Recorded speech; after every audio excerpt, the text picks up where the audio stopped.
What's up, guys? Welcome back to yet another riveting episode here on the Avion Awesome channel. And today, we're going to be talking about alone. Traveling solo can be extremely intimidating for a lot of people. I mean, you're just used to being around other people. You're used to being with either a spouse, friends, family, whatever. And when you contemplate the thought of going out all by yourself into parts unknown, all by yourself, doing things all by yourself, dealing with problems all by yourself, it can be scary as hell. Some people might argue that it's different for a guy just because we're guys, but it's not. I mean, we still are human. We still have the exact same thoughts. We still have the exact same fears.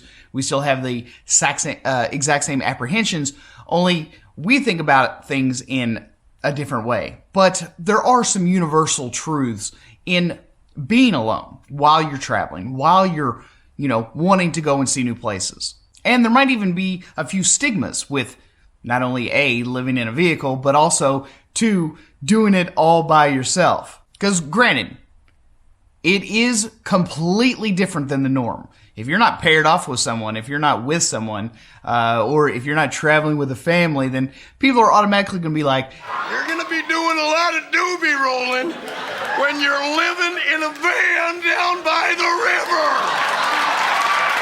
People are going to be asking you, like, what's wrong with this person? What's wrong with them that no one wants to be with them? Or what's wrong with them that they're living in a vehicle? Or, there's a stigma that goes along with it. But the first thing that I'm going to tell you is that being alone does not equal being lonely, especially these days.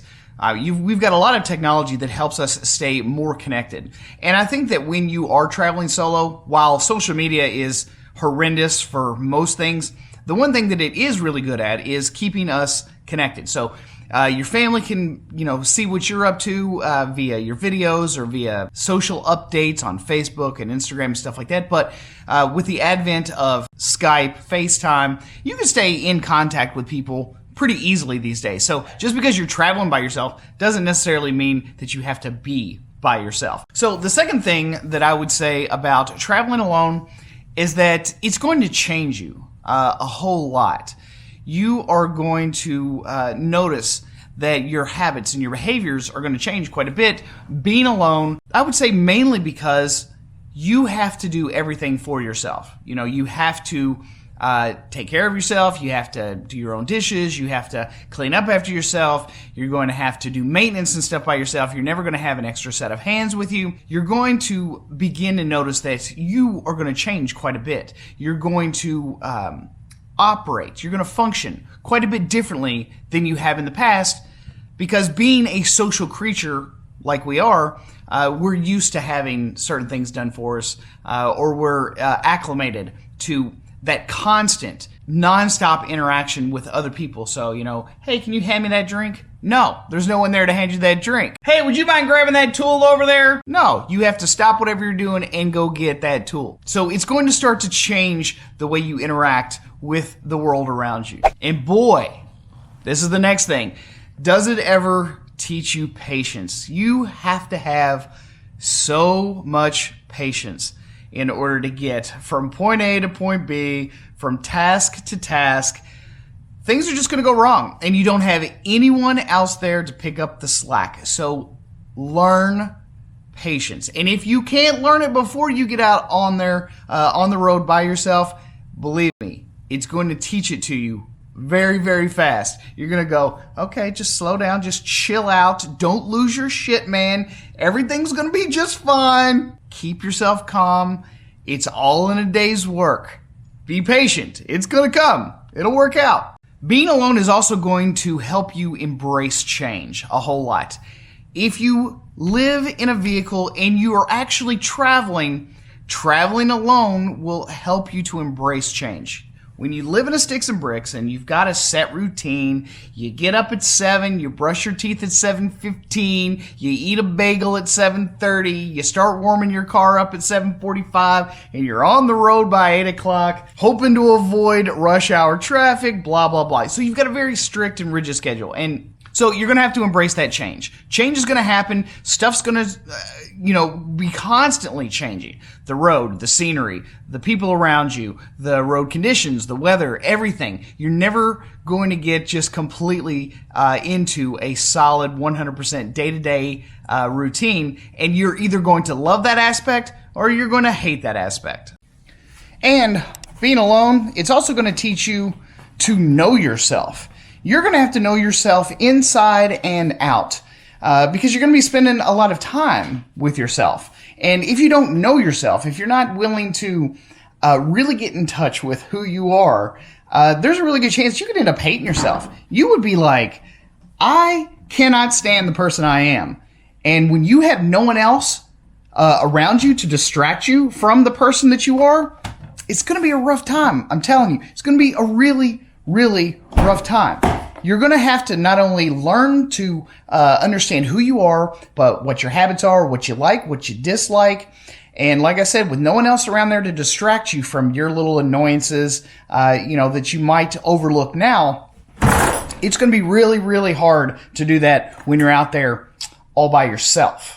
So my best advice to you is to, once you start getting out there, and it does take a little bit of time, you're going to have to learn who you are and then start to go, all right, either this is going to be something that I'm really going to be down for, or my God, I cannot stand my own company. I don't want to say that you can't overcome knowing yourself and then accepting the things that you like and, changing the things that you don't, but it is difficult if you only give it a few months. If you don't give it enough time, I don't think you have enough time to work through all your little kinks.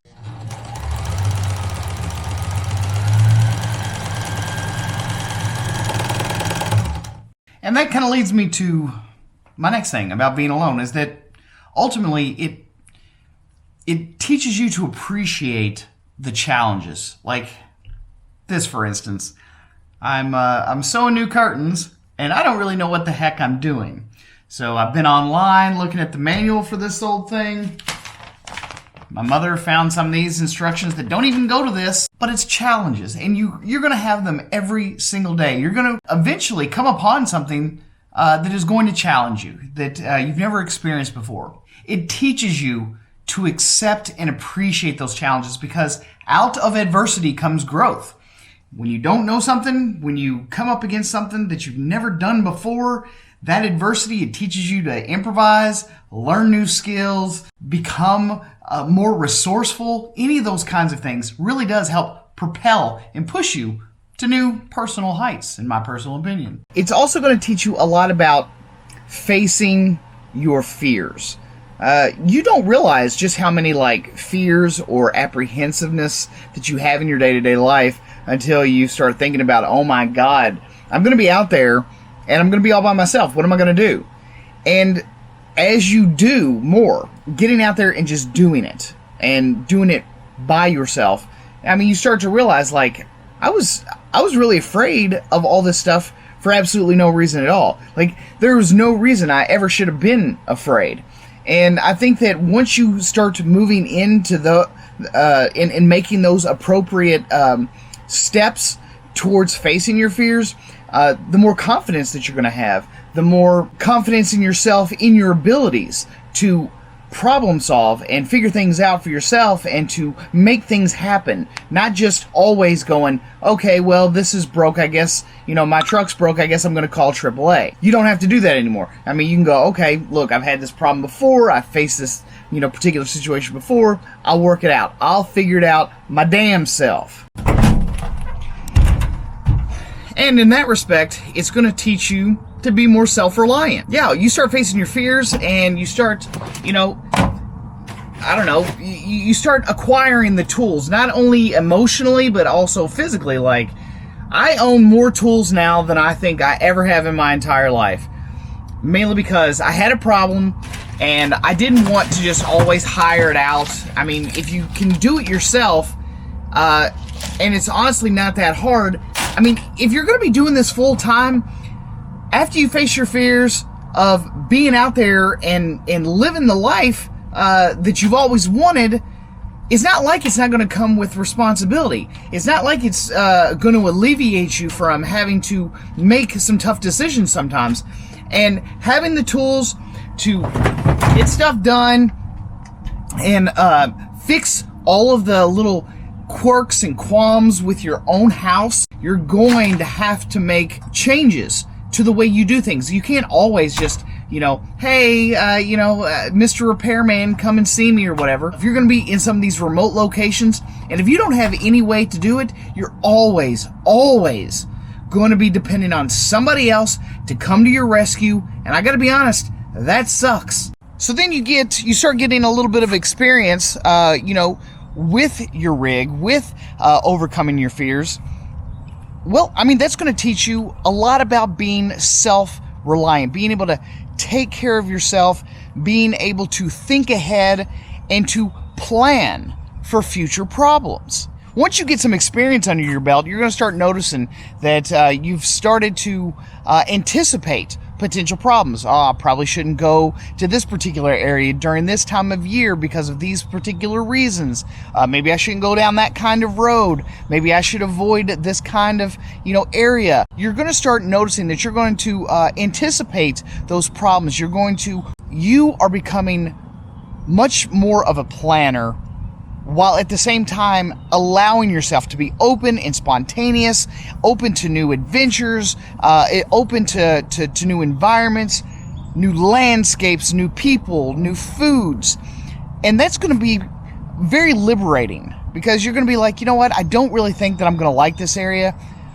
But because you've planned really well and you've faced a lot of fears, you're like, you know what, this ain't so bad. I thought it was going to suck. I thought it was going to be absolutely terrible. And it ends up not being so bad after all. And the last thing that it's going to do is it's going to teach you to also be more humble. Because eventually you are going to finally encounter a problem that you're not going to be able to deal with all by yourself. And if you're one of those like headstrong people, I'll just do it myself, and I'm just not going to ever have to ask for anyone's help. I'm going to be free and independent, and I'm never going to have to, ever ask for anyone's help ever again. You'll figure out very quickly that that's not the case. There's going to be times when you're just not going to be able to do it with you and only you. So yeah, there's nothing wrong with being slightly downgraded in your self-pride. Like, you should have a little bit of humility. We're all still human beings, for God's sakes. We're social creatures as well, and we do need the interaction from other people from time to time. And we wouldn't have survived this long as a species without that community, without that sense of closeness to our fellow man. If you're going to do this and you eventually do end up getting asked, for some help, be a good example of what a human being ought to be. There's a really good chance that they're a lot like me, and they've never wanted to have to ask, for help ever. They've always wanted to think that they could always do everything all by themselves. And it's probably going to be really difficult on that person to actually open up and go and admit, okay, I think I need a little bit of help. Go ahead and drop your all story down in the comment section below. Like, it's okay to be alone. It's okay to travel and overcome fears and become more self-reliant. So I'd like to hear your all story as well. At any rate, thanks so much for watching yet another riveting episode here on the Avion Awesome channel. I'm your host, Mark Puckett, and I'm going to see you guys again on the next one. Peace.